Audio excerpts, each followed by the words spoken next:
पहले आप सिर्फ आरजेडी और नीतीश कुमार पर ज्यादा हमला करते थे, कांग्रेस पर भी हमलावर थे, लेकिन अब रिसेंटली आपने बीजेपी और नरेंद्र मोदी को अपने निशाने पर लिया है। मैं जितनी बात मोदी जी के बारे में पहले कह रहा था उतनी बात आज भी कह रहा हूं। मैं मोदी जी पर कोई व्यक्तिगत टीका टिप्पणी नहीं कर रहा हूं। मैं हिंदू मुसलमान की बात नहीं कर रहा हूं। मैं मंदिर मस्जिद की बात नहीं कर रहा हूं। मैं हर सभा में लोगों से पूछता हूं कि अगर वोट बिहार का है तो फैक्ट्री बिहार में लगना चाहिए कि गुजरात में लगना चाहिए।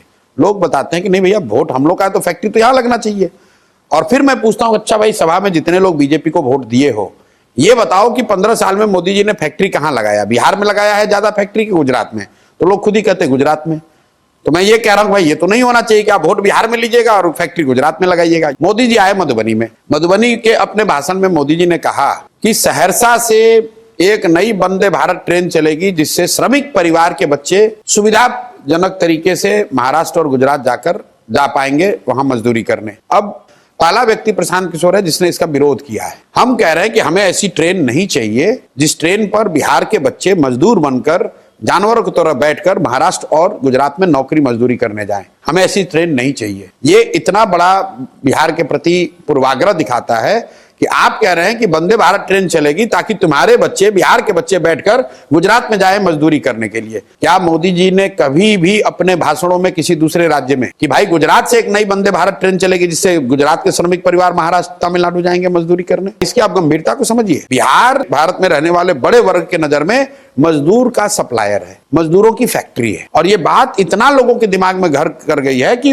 वंदे भारत का इनॉग्रेशन करते समय या घोषणा करते समय प्रधानमंत्री भी यही कह रहे हैं। मोदी जी का भाषण सुनिए गुजरात में। मोदी जी गुजरात में गए, उन्होंने कहा जब गुजरात 2035 में 75 साल का हो तो मैं चाहता हूं कि गुजरात की अभी से प्लानिंग हो कि वहां शिक्षा कैसे होगी, वहां इंडस्ट्री कितना होगा, वहां इनकम कितना होगा, गुजरात में कल्चर की स्थिति क्या होगी।